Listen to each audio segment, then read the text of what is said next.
Pancasila, yang mana demokrasi kita adalah lebih penekanannya adalah hal yang terkait bagian daulat rakyat dan permufakatan.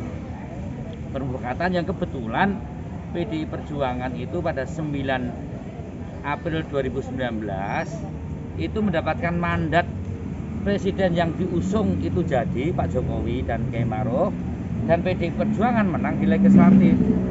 Nah, dari rakyat oleh rakyat itu kan tanggal 9 April 2019. Nah, untuk rakyatnya ya, itu kan 5 tahun gitu loh. Nah, ini yang sebenarnya kenapa amanah mandat dari rakyat itu harus kita wujudkan kebijakan dalam bentuk kesejahteraan atau demokrasi yang substansial baik dari pusat dan daerah. Nah, partai politik itu adalah alat untuk mewujudkan demokrasi yang lebih nyata. Maka penekanan untuk tidak bicara capres-mencapres itu suatu yang logik, karena rakyat ini yang ditunggu adalah untuk rakyat yang 5 tahun. Jangan sampai instrumen partai yang mengusung calon presiden, calon gubernur, calon bupati, calon DPR RI kayak saya ini menjadi tidak fokus di dalam penyelesaian soal amanah demokrasi yang untuk rakyat ini dengan segala kebijakan yang ada. Terus digaungkan ini bagaimana dengan capres-capres yang dari PDI. Lawang yang diberi 5 tahun aja belum tentu beres. Gitu loh.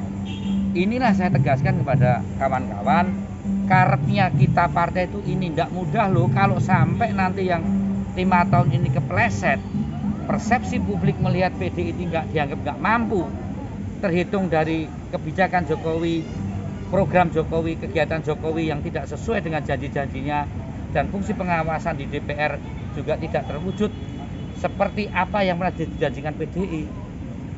Kasusnya jangan sampai zaman SBY di tahun 2019 loh, kehilangan kursi 100, kan ngono kan? Ini pun juga bisa menimpa PDI. Inilah yang sebenarnya kenapa kita harus on the track untuk bicara mandat rakyat dulu.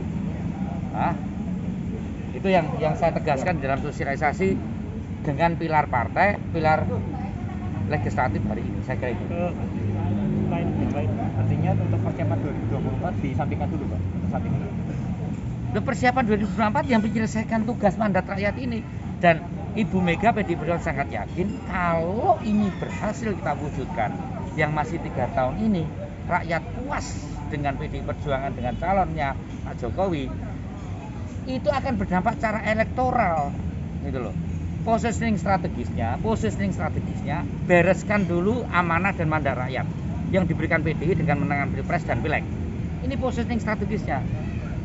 Nanti akan berdampak pada positioning elektoral, yaitu kepercayaan rakyat kembali. Nah, inilah yang sebenarnya kenapa jangan bicara capres-capresan lebih dulu saat ini. Lewat sosialisasi 4 bulan saya tegaskan kembali. Ya, kamu udah bawa apa ke konstituenmu? Kan tadi ada DPD ada. Aryo Bimo sudah bawa apa? Ingat loh, Soekarjo turun 2 kursi loh. Berarti ada corrective action yang harus kita lakukan. Yang mandat rakyat diberikan pada tahun 2014 dulu sampai 2019, ada sesuatu yang kurang. Nah, saya tidak ingin tiba-tiba begitu terus ada faksi-faksi dalam partai, kan repot. Wong kompak saja belum tentu selesai untuk menyelesaikan amanah rakyat 2019, apalagi dibelah dengan faksi-faksi calon dari internal yang sudah kita serahkan pada Ibu Mega. Nah, kita serahkan kenapa? Ya, karena kompleksitas masalahnya untuk menjadi capres itu Ibu Mega sangat paham, ya. Mohon maaf ya, Ibu Mega ini tidak bisa dibandingkan dengan ketua-ketua partai lainnya. Ya, ini anaknya Bung Karno yang tahu pasang surutnya konsolidasi wilayah ideologi, konsolidasi politik sampai tahun 65. Dia tahu pahit getihnya sejak Orde Baru, dia ngerti reformasi, dia ngerti Presiden Habibie, SBY, Gus Dur, Pak Jokowi, termasuk dia sendiri sebagai presiden. Jadi dalam menentukan capresnya itu dia mempunyai kemampuan yang lebih.